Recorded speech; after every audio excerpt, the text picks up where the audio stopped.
ವಿಶೇಷ ಚೇತನರ ವಾರ್ತೆಗೆ ಸ್ವಾಗತ. ಸ್ನೇಹಿತರೆ, ನಮ್ಮ ಚಾನಲ್ ಹೊಸದಾಗಿ ನೋಡ್ತಾ ಇರೋರು ದಯವಿಟ್ಟು ಚಾನಲ್ ಈಗಲೇ ಸಬ್ಸ್ಕ್ರೈಬ್ ಮಾಡಿಕೊಂಡು ಈ ವಿಡಿಯೋಗೆ ಒಂದು ಲೈಕ್ ಕೊಡಿ. ಪ್ರತಿದಿನ ನಮ್ಮ ಚಾನಲ್ ವಿಶೇಷ ಚೇತನ ವಾರ್ತೆ ತಪ್ಪದೇ ವೀಕ್ಷಿಸಿ. ಸ್ನೇಹಿತರೆ, ತಮಗೆಲ್ಲ ಗೊತ್ತಿರುವ ಹಾಗೆ ನಮ್ಮ ಗ್ರಾಮೀಣ ಪಂಚಾಯತಿ ಕಾರ್ಯಕರ್ತ ಯೋಜನೆಗೆ ಸಂಬಂಧಪಟ್ಟಂತೆ ಮಾನ್ಯ ಆಯುಕ್ತರ ಕಡೆಯಿಂದ ಎರಡೂ ಸಂಘಟನೆಯ ಮುಖ್ಯಸ್ಥರಿಗೆ ಮೊನ್ನೆ ತಾನೇ ಕರೆ ಬಂದಿತ್ತು. ಅಂದರೆ ಮಾನ್ಯ ಮುಖ್ಯಮಂತ್ರಿಗಳ ಆದಿಯಾಗಿ ಸಚಿವರ ಜೊತೆ ಅವರ ಸಮ್ಮುಖದಲ್ಲಿ ಗ್ರಾಮೀಣ ಪಂಚಾಯತಿ ಯೋಜನೆ ಬಗ್ಗೆ ಚರ್ಚಿಸಲು ನಿರ್ದೇಶನಾಲಯದಿಂದ ಒಂದು ಕರೆ ಬಂದಿತ್ತು ಅಥವಾ ಲೆಟ್ರ್ ಬಂದಿತ್ತು. ಇದು ತಮಗೆಲ್ಲ ಗೊತ್ತಿರೋ ವಿಚಾರ. ಆದರೆ ನಮ್ಮ ಎರಡೂ ಸಂಘಟನೆಯ ನಾಯಕರು ಅಲ್ಲಿ ಹೋಗಿ ಚರ್ಚೆಯನ್ನು ಮಾಡುವಂಥ ಸಂದರ್ಭದಲ್ಲಿ ಯಾವುದೇ ರೀತಿಯಾಗಿರ್ತಕ್ಕಂಥ ಸಕಾರಾತ್ಮಕ ಉತ್ತರ ಸಿಗದಿರುವುದು ದುರದೃಷ್ಟಕರ. ಇದಕ್ಕೆ ಕಾರಣ ತಮಗೆಲ್ಲ ಗೊತ್ತಿದೆ. ನಾನು ವಿಸ್ತಾರವಾಗಿ ಏನು ಹೇಳಬೇಕಾದ ಅವಶ್ಯಕತೆ ಇಲ್ಲ. ಆದರೂ ಕೂಡ ಒಬ್ಬ ಒಳ್ಳೆಯ ಸ್ನೇಹಿತ ಅಂದ್ಕೊತಿರೋ ಅಥವಾ ನಿಮ್ಮ ಶಿಷ್ಯ ಅಂದ್ಕೊತಿರೋ ಗೊತ್ತಿಲ್ಲ, ನೀವಿಬ್ಬರು ಕೂಡ ಹಿರಿಯರು, ಇಬ್ಬರಲ್ಲೂ ಕೂಡ ಅಪಾರವಾಗಿರ್ತಕ್ಕಂತಹ ಅನುಭವ ಇದೆ, ಜ್ಞಾಪಕ ಶಕ್ತಿ ಇದೆ, ವಿದ್ಯಾರ್ಹತೆ ಇದೆ, ತಾವೆಲ್ಲ ತಿಳಿದುವಂಥವ್ರು. ಆದರೆ ಈ ಒಂದು ಮಾತುಕತೆ ವಿಫಲ ಆಗೋಕ್ಕೆ ಕಾರಣ ನಾವುಗಳೇ ಅಂತ ಹೇಳಿದರೆ ತಪ್ಪಾಗಲಾರ್ದು.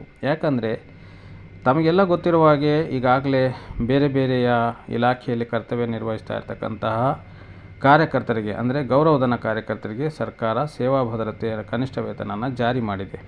ತಾವೆಲ್ಲಾದರೂ ನೋಡಿದ್ದೀರಾ? ಅವ್ರು ಎಂದಾದರೂ ಪ್ರತಿಭಟನೆಗೆ ಇಳಿದಿದ್ರಾ? ಪ್ರತಿಭಟನೆ ಹಾದಿಯಾಗಿ ಅಥವಾ ಮನವಿ ಕೊಡೋದಾಗಲಿ ಅಥವಾ ಸಚಿವರುಗಳಲ್ಲಿ ಆವತ್ಕೊಂಡು ಮನವಿಯನ್ನು ಮಾಡೋದಾಗಲಿ ನೋಡಿದಿರಾ? ಇಲ್ವಲ್ಲ, ನೋಡೇ ಇಲ್ಲ. ಆದರೂ ಕೂಡ ಅವರಿಗೆ ಕನಿಷ್ಠ ವೇತನ, ಸೇವಾ ಭದ್ರತೆ ಅಂತಕ್ಕಂಥದ್ದು ಒಂದು ಸ್ಪಷ್ಟವಾಗಿರ್ತಕ್ಕಂಥ ನಿರ್ಧಾರ ರಾತ್ರೋರಾತ್ರಿ ಸರ್ಕಾರ ತಿಳಿಸ್ತು. ಸ್ವಾಗತ ಮಾಡೋಣ. ಯಾಕಂದರೆ ಅವರಿಗೆ ಕನಿಷ್ಠ ವೇತನ ಸಿಕ್ಕಿದೆ ಅಂತೇಳ್ಬಿಟ್ಟು ನಾವು ಹೊಟ್ಟೆ ಹುರ್ಕೊಳೋದು ಒಳ್ಳೆಯದಲ್ಲ. ಅವರು ಕೂಡ ನಮ್ಮ ರೀತಿ ಕೆಲಸ ಮಾಡಿದರೆ ಅವರ ಒಂದು ಸೇವೆಗೆ ತಕ್ಕಂತೆ ಪ್ರತಿಫಲ, ಶ್ರಮ ಸಿಕ್ಕಿದೆ, ಸೇವೆ ಸಿಕ್ಕಿದೆ ಅಂತೇಳ್ಬಿಟ್ಟು ನಾವು ಸಂತೋಷ ಪಡೋಣ.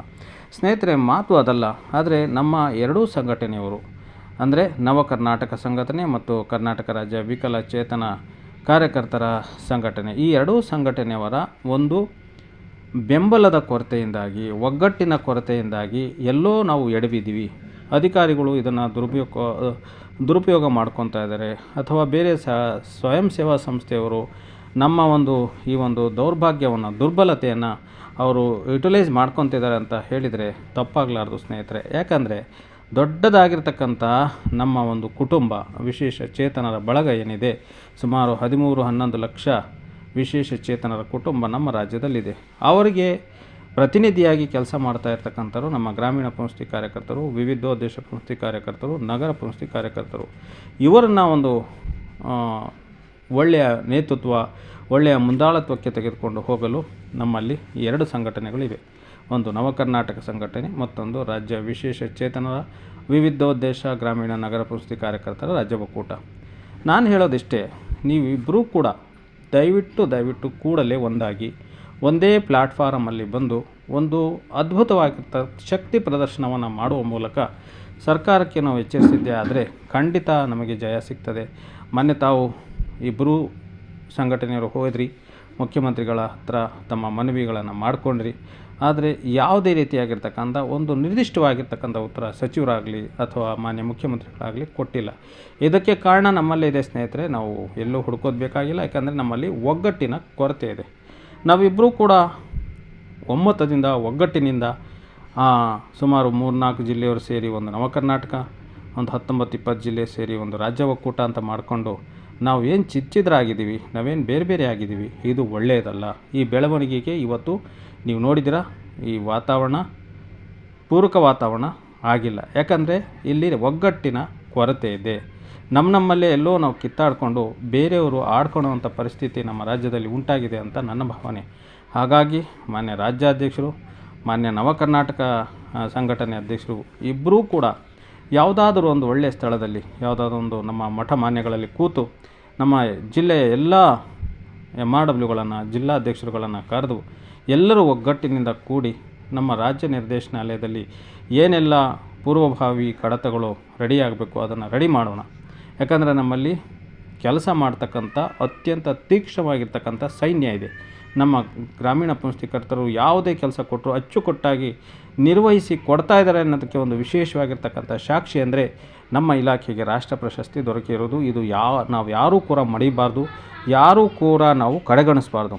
ಯಾವುದೇ ಒಂದು ಸಂಘಟನೆಗೆ, ಯಾವುದೇ ಒಂದು ಇಲಾಖೆಗೆ ಒಂದು ರಾಷ್ಟ್ರ ಪ್ರಶಸ್ತಿ ಬರ್ತಿದೆ ಅಂತಂದರೆ ಅದರಿಂದ ಅತ್ಯಂತ ಪ್ರಮುಖವಾಗಿರ್ತಕ್ಕಂಥ ಒಂದು ಶ್ರಮ, ಒಂದು ಕೆಲಸ, ಒಂದು ನಿರ್ದಿಷ್ಟ ಗುರಿ ಇರ್ತದೆ. ಆ ಗುರಿ ಸಾಧನೆ ಮಾಡಿದಾಗ ಮಾತ್ರ ನಮಗೆ ರಾಷ್ಟ್ರ ಮಟ್ಟದಲ್ಲಿ ಗುರುತಿಸಿ ನಮಗೆ ಪ್ರಶಸ್ತಿಯನ್ನು ಕೊಡ್ತಾರೆ.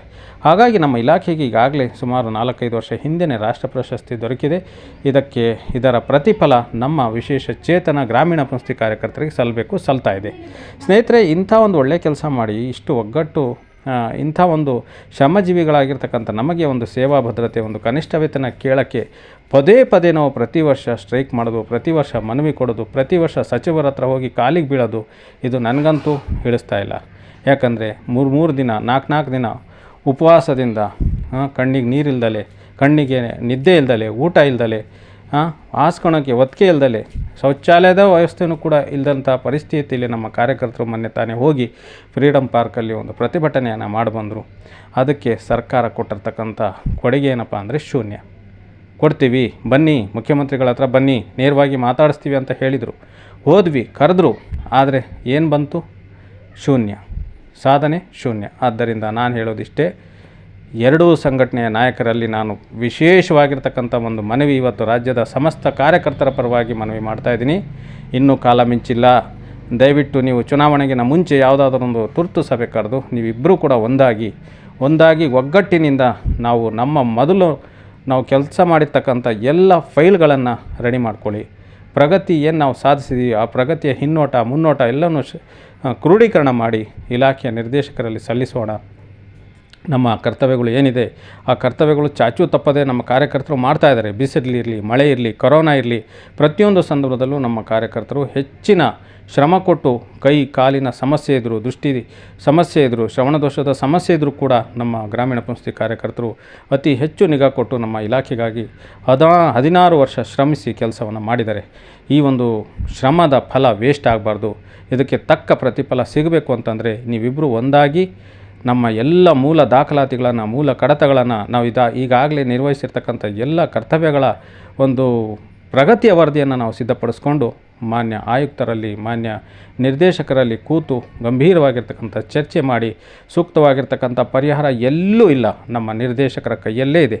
ನಮ್ಮ ನಿರ್ದೇಶನಾಲಯದ ಎಲ್ಲ ಅಧಿಕಾರಿಗಳು ನಮಗೆ ಸಾಥ್ ಕೊಟ್ಟರೆ ಖಂಡಿತ ನಮಗೆ ಜಯ ಸಿಗ್ತದೆ ಅಂತಕ್ಕಂಥ ಮಾತನ್ನು ಹೇಳ್ತಾ, ನೀವಿಬ್ಬರೂ ಕೂಡ ಆದಷ್ಟು ಬೇಗ ಯಾವುದಾದ್ರೂ ಒಂದು ಜಾಗದಲ್ಲಿ ಸಭೆ ಕರೆದು ಎಲ್ಲ ಜಿಲ್ಲಾಧ್ಯಕ್ಷರಿಗೆ ಕರೆದು ಇಬ್ಬರು ಸಂಘಟನೆಯರು ಕೂಡ್ಕೊಂಡು ಒಂದೇ ವೇದಿಕೆಯಲ್ಲಿ ನೀವು ಪ್ರಯತ್ನವನ್ನು ಪಟ್ಟರೆ ಖಂಡಿತ ನಮಗೆ ಜಯ ಸಿಗ್ತದೆ ಅಂತ ಹೇಳ್ತಾ, ನಮ್ಮ ಕರ್ನಾಟಕ ಒಕ್ಕೂಟದವರ ಒಂದು ಏನು ಕರ್ತವ್ಯಗಳಿದ್ದಾವೆ, ಕೆಲಸಗಳಿದ್ದಾವೆ, ಅದು ಭಾಳ ಅತ್ಯಂತ ಗಮನ ಸೆಳೆಯುವಂಥ ಕರ್ತವ್ಯಗಳಾಗಿದ್ದಾವೆ.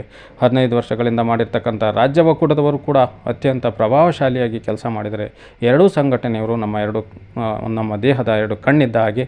ಹಾಗಾಗಿ ನೀವಿಬ್ಬರೂ ನೋಡುವಂಥ ದೃಷ್ಟಿ ಒಂದೇ ಆಗಿರಲಿ ಅಂತ ಹೇಳ್ತಾ, ದಯವಿಟ್ಟು ಕಾಲ ಮಿಂಚಿಲ್ಲ, ನೀವು ಯಾವುದಾದ್ರೂ ಒಂದು ಸಭೆಯನ್ನು ಅತ್ಯಂತ ತುರ್ತಾಗಿ ಕರೆದು ನಮ್ಮ ಏನು ಕಡತಗಳು ಬಾಕಿ ಇದ್ದಾವೆ ಅದನ್ನು ಅಧಿಕಾರಿಗಳ ಹಂತದಲ್ಲಿ ಮೊದಲು ಪೂರ್ಣಗೊಳಿಸಬೇಕು. ಆಮೇಲೆ ನಾವು ಸಚಿವರು, ಮುಖ್ಯಮಂತ್ರಿಗಳ ಹತ್ರ ಹೋದರೆ ಅಧಿಕಾರಿಗಳ ರಿಪೋರ್ಟ್ ತಗೊಂಡು 2 ನಿಮಿಷದಲ್ಲಿ ಅವರು ಘೋಷಣೆಯನ್ನು ಮಾಡ್ಬೋದು. ಯಾವ ರೀತಿ ಗ್ರಂಥಪಾಲಕರಿಗೆ ಘೋಷಣೆ ಮಾಡಿದರೋ ಮಾನ್ಯ ಸಚಿವರು, ಅದೇ ರೀತಿ ನಮ್ಮ ಗ್ರಾಮೀಣ ಪಂಚಾಯತಿ ಕಾರ್ಯಕರ್ತರ ಬದುಕು ಹಸುನಾಗಿಸಲು ಮೊದಲು ಈ ಕೆಲಸವನ್ನು ನಾವು ಮಾಡಬೇಕು ಅಂತಕ್ಕಂಥ ಅಭಿಪ್ರಾಯವನ್ನು ನಮ್ಮ ಚಾನಲ್ ವತಿಯಿಂದ ಹಾಗೂ ಸಮಸ್ತ ಗ್ರಾಮೀಣ ಪಂಚಾಯತಿ ಕಾರ್ಯಕರ್ತರ ವತಿಯಿಂದ ನಾನು ಕೋರ್ತಾಯಿದ್ದೀನಿ.